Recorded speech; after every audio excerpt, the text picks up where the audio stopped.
I want to start today by actually giving everyone an apology. And that's my hook.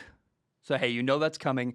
I do want to let you know first, I'm going to say a lot of stuff to start this episode that is not sports related. And so, hey, you've been warned. I will talk about, we're going to do the Noteworthy 9 today. We're going to do Ask Zach. But I want to start with an apology and then I think, valuable stuff for life, and talk about some other stuff. And I think it's hopefully I share some stuff that is valuable and helpful to anybody listening. Number one is this, and I feel like I owe you guys, the audience, an apology, and maybe even myself. Maybe I need to apologize even to myself. I don't know. And some people will say, don't apologize. Like, you don't owe us anything. Yes, I do. I as my own harshest critic, would even say that I have been unprofessional in the last football season. Maybe it's been a really, really hard time for me. I have, in the last 6 months, and I wish I could say it's been 2 weeks or 3 weeks even. It's been 6 months of me really having a hard time. And I think the big result of that is that I've been late on content over and over and over again. And it really kills me to make a podcast about football that happened on Sunday. It's Wednesday night. You will not hear this until Thursday morning.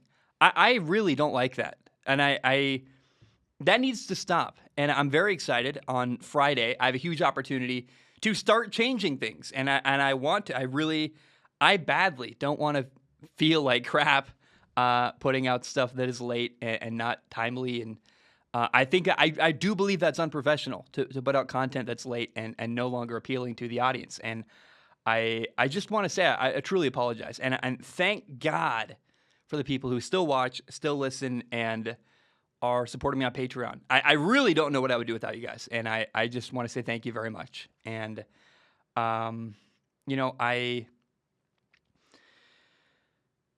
Friday is something I'm really looking forward to. Friday we have the college football playoffs, 2 games. And what that does, give me an opportunity. Hey, I can watch them on Friday. I can record about them Friday night, get that out to you, 6 a.m. Eastern time on Saturday. And that feels like a great time to start turning things around. But I feel like I need to turn things around. I feel like I've been doing, I haven't been making content I'm that proud of recently. And I don't like that. It feels horrible. Now, the last 6 months have been, man, it's been a really, really crazy time. Like this year, 2020 in general, I got engaged. I called off an engagement. I moved across the ocean. I sold all my stuff. It's been a really hectic. I couldn't access film for like 5 months. It was a really hard, weird year. And I just want to say I'm sorry. I really, truly, I feel bad that content suffered. I know it has. I would encourage everybody to read, and actually do not read it. Listen to it. Go download Audible, the app on your phone.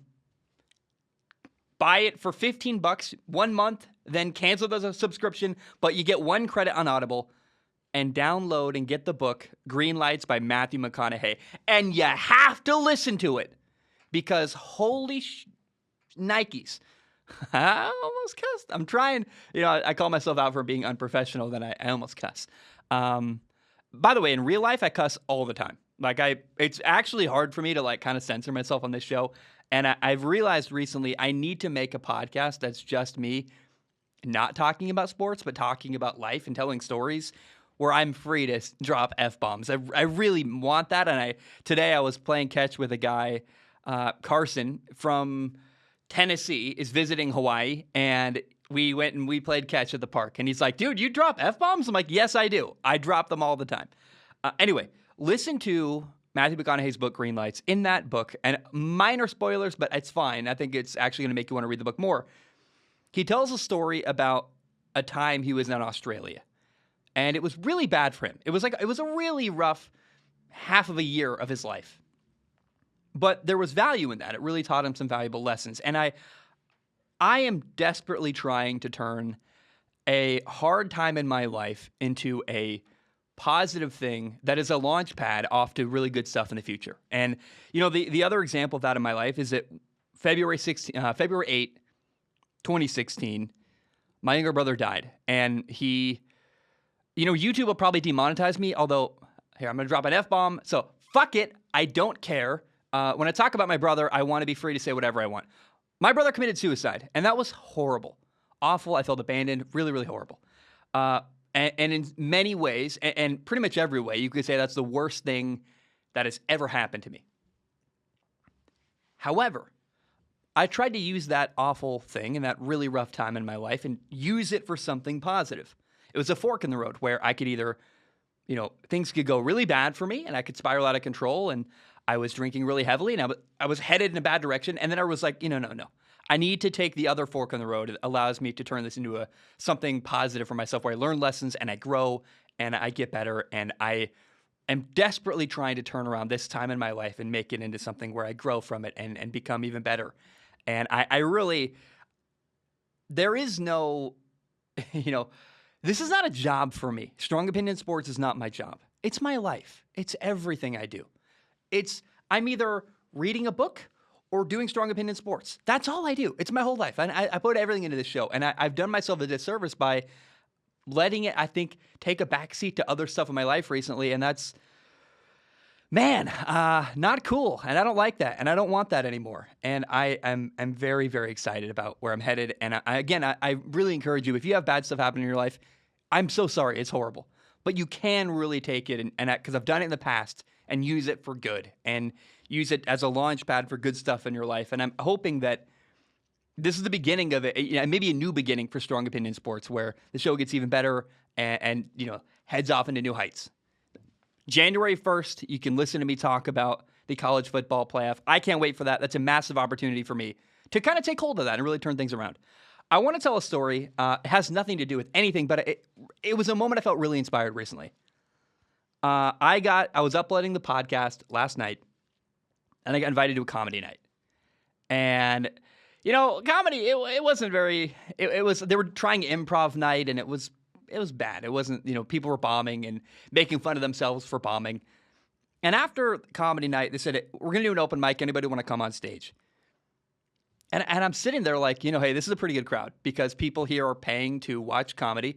They want to laugh. It's not like a lot of open mics are, and I lived in LA, I know, it's like you're at the laundromat or some nonsense, and people are not engaged. They don't want to be there. They don't really care about you talking in the corner trying to tell jokes. This crowd was different. They're like here paying. They want to laugh. They want someone to entertain them. And I'm like, man, I'm never going to get a better opportunity my entire life to do stand-up than this moment. I have nothing prepared, but I talk for a living. I'm going to do my best. And I've always wanted to try stand-up. I'll tell you what. I went up on stage, and I did not kill it. But I got some people to laugh, and I had a great time. And, I really didn't want to be the guy who was afraid to go on stage. And, man, I've been saying this a lot recently in my personal life to people, and when you call up an engagement, you talk to a lot of people, like your friends, your family, people for advice, and the thing I've been telling everyone basically is that life is kind of like a road trip, and if you're driving from Portland, Oregon to Denver, Colorado, along the way you're going to see a lot of really cool stops on the road. Hey, a great burger joint. I didn't know burgers and shrimp could be combined, but they can. Let's try that weird food. That sounds good. Hey, there's a beautiful view of the mountains. Let's pull off, take a picture. It's really pretty. Hey, there's a swimming hole. Let's go swimming. Screw it. There are adventures along the way. And for me, life is kind of like a long road trip. And I want to take as many of those stops along the way to take adventures. And I want you guys to know I'm working really hard to make changes in my life that are going to make this show even better. One of them,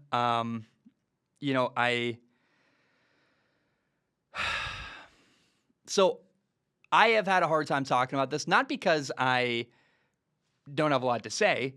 It's because I definitely don't want to hurt anybody. And I also, I don't want to say the wrong thing or say too much. I recently called off my engagement. And let me tell you, when you think you're going to get married and then you decide not to, it's a really, really hard thing to do. Brutal. And not really good for anybody involved. Like it was my decision. I was the one who called off the engagement. It's hard, man. It's really not good. And the advice I want to share here, because I do think this is valuable. And the reason why I want to talk about this, what I was going to say is that I want to talk about this a little bit because I know if I say nothing, people's minds are going to start to wander and wonder, like, what happened? And then when people don't get answers, they create their own in their head. And I really want you guys to know a little bit about what happened so that you guys can have an answer because nothing horrible happened. There's nothing dramatic or drastic. No one did anything terrible to each other. In fact, I still have a lot of, I would say I still love my ex-fiance. I really deeply care about her. I want good things for her. I think she wants good things for me. In fact, I know she does because we lived together. We broke up and then lived together for 2 weeks. And I dare anybody to find a better situation where you are broken up but still living with your ex and it goes well because it went well for us. It was like hard and emotional, but it wasn't. No one's mad at each other. We left on pretty good terms. But I realized that, first of all, I mean, one thing, I felt like I was making a mistake. I felt like I was in over my head, and I had a hard time saying that out loud. But once I said it, it felt really good. And I can't say enough to anybody out there, man, like, the worst thing you can do, in my opinion, is get married when you're not sure. And I don't mean like cold feet. That happens in edit. I mean like, you're like, hey, I really feel like I'm making a mistake. You got to speak up and share that. And I did, thank God, because it would be unfair to her if I got married to her when I wasn't all in. And it would not be good for me either to be married to someone that I'm not all in on. And so I learned a lot from this breakup. It was painful and hard. The other thing I want to say, everybody will tell you that all you need is to love each other, and that's enough. And if you love each other and you work really hard, it can work. And it can, but not very well. Love is not enough, man. Like, I think that my ex-fiance and I love her a lot, right? We weren't a great fit. There were lots of ways I think we wanted different things and had different goals and aspirations for life. And, I realized, like, hey, we're headed in, we want different things. And this isn't, no matter how hard we work on stuff, there's going to be certain things that, and I hope I said that in a nice way, but like, people out there tell you, hey, just love each other more. Fuck those people. That's not actually helpful. All right.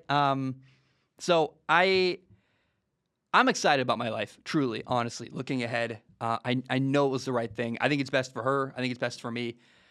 And I'm really trying hard to turn this really hard time in my life into something positive. So, thank you for listening to my TED Talk. I want to check my notes because I had some notes on this stuff. I want to make sure I said everything I really felt like I wanted to say.